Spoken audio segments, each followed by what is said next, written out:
maybe if someone has a question to ask, if they'd stand up, it might be easier for Mother Agnes to hear. Thank you. Thank you. Mother Agnes, thank you very much for informing us so well, so eloquently in your words.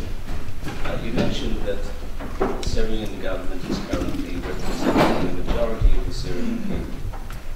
In your opinion, what choice does the Syrian government have other than to do what it is doing to try and protect the majority of its people?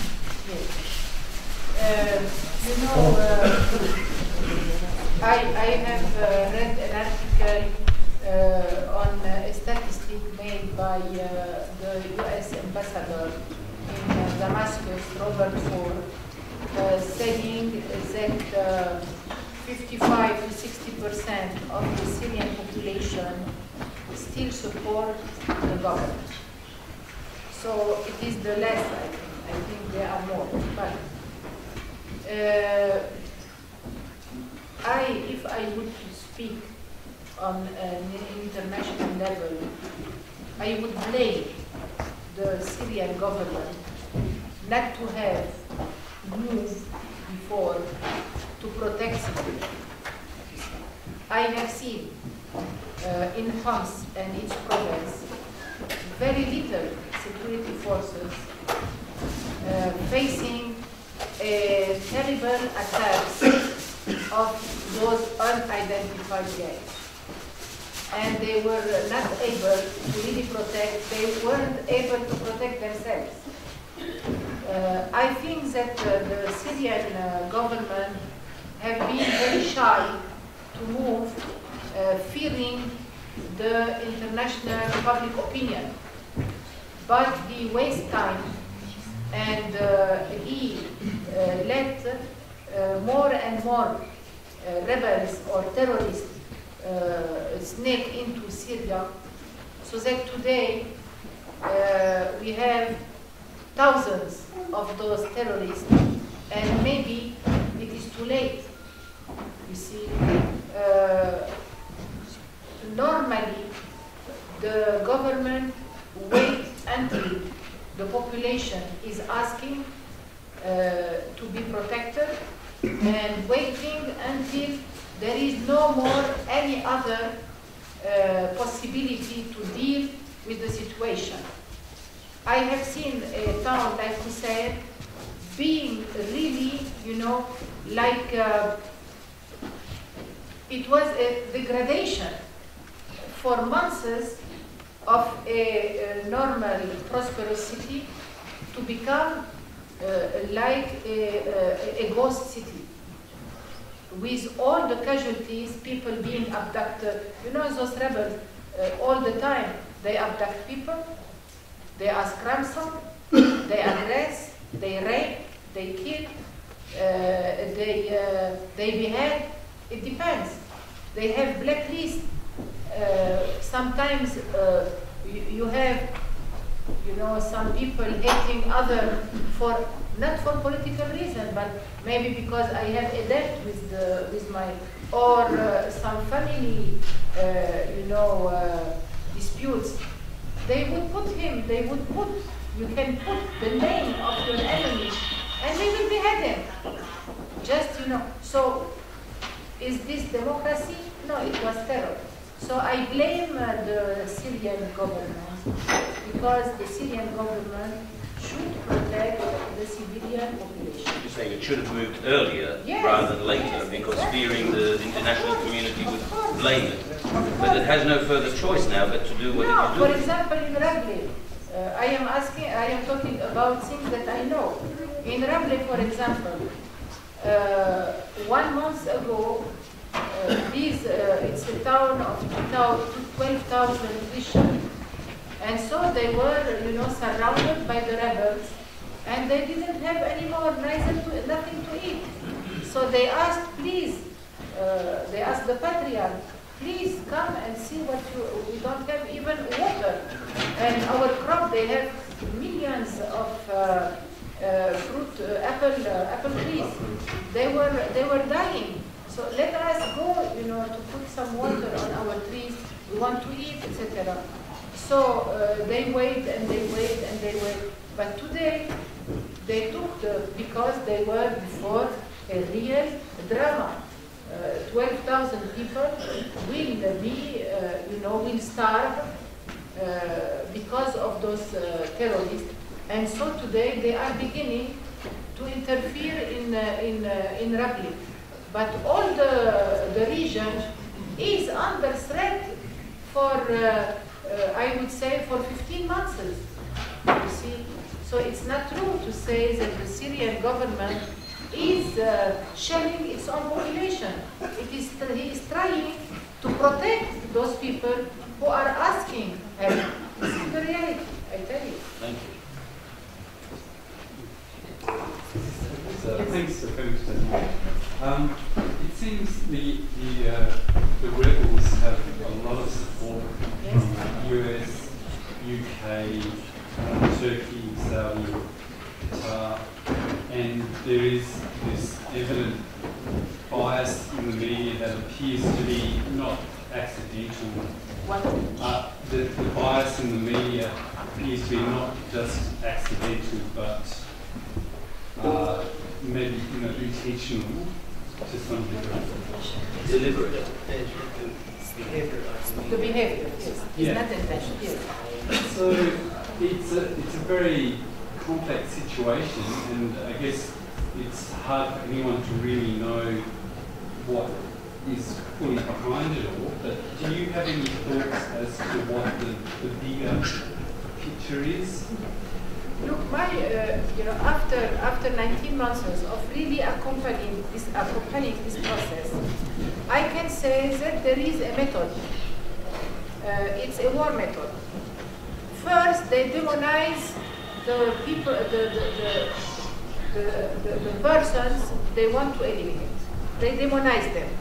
So there is a brainwashing that these people, this one, for example, Bashar al-Assad, is the devil.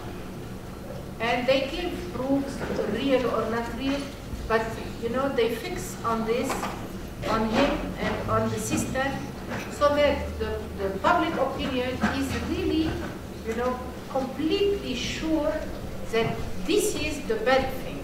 We don't want it, okay?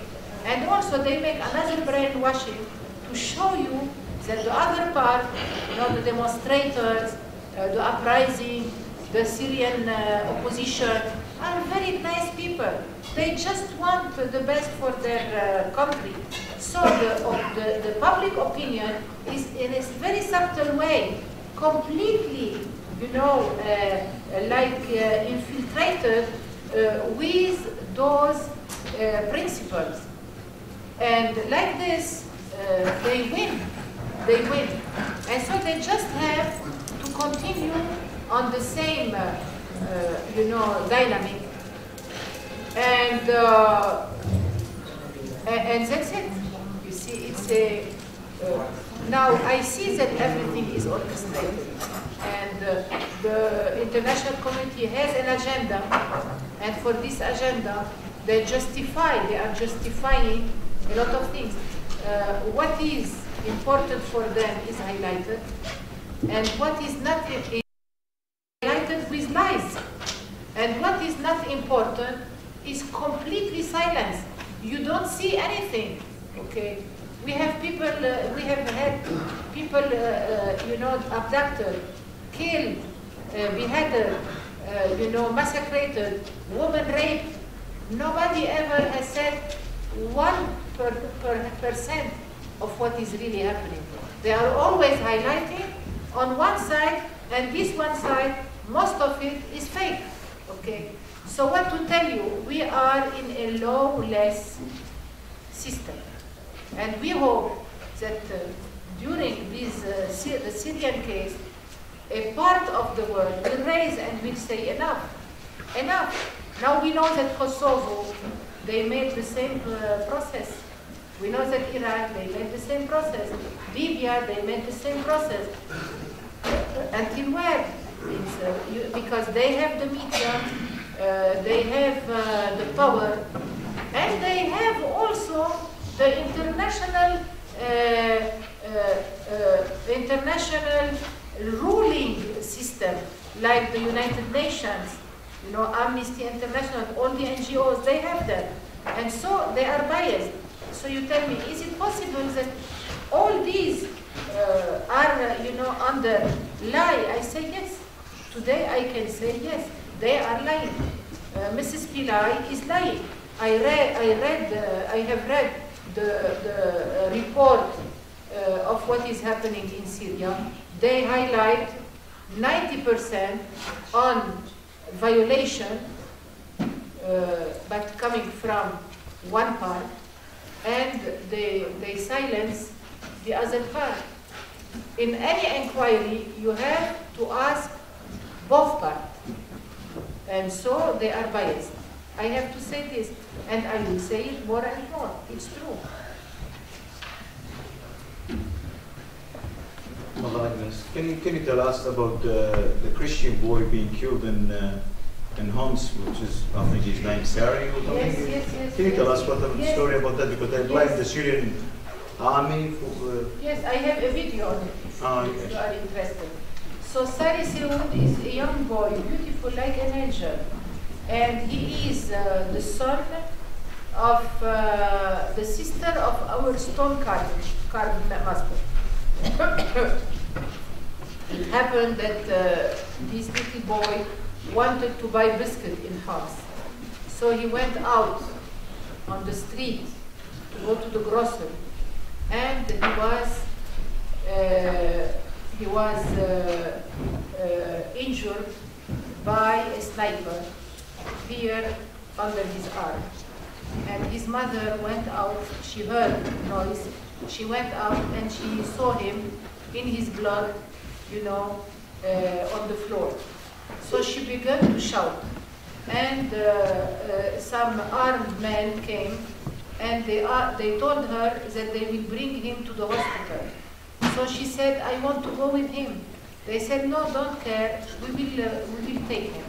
So they took him from his mother, and he was alive. And after half an hour, they brought him back dead.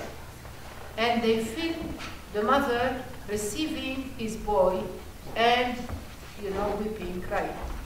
What we saw on the Al Jazeera was the whole process, but, you know, put in a documentary. And it was saying like this: this boy have been shot by a sniper of the Syrian army. And he was dead. He was found dead. And so you see the boy naked with all the traces of the bullets. Then he is in the arm of his mother. She's crying. And the Al Jazeera is commenting. She's saying that it is the Syrian army, the barbaric Syrian army, who killed my boy. The reality is what I am telling to you, that he was shot and the rebels came to take him. They brought him dead. And what the mother was saying is, if the Syrian army was there, my boy would not have been shot. You understand? It's exactly the contrary, because all the population in Homs was waiting more protection from the government. You see, that's why she was saying this. And I have been with this lady, and this is the real story. But until today, in the Facebook of the opposition, you have Sari Seoud as a victim of the regime. What will I say? It's a manipulation.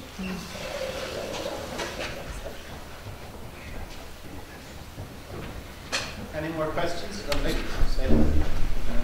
Mother Agnes, you spoke about the Musalaha, and recently we had the Pope visit Lebanon. What was his message to the people of the Middle East and to the Syrian people?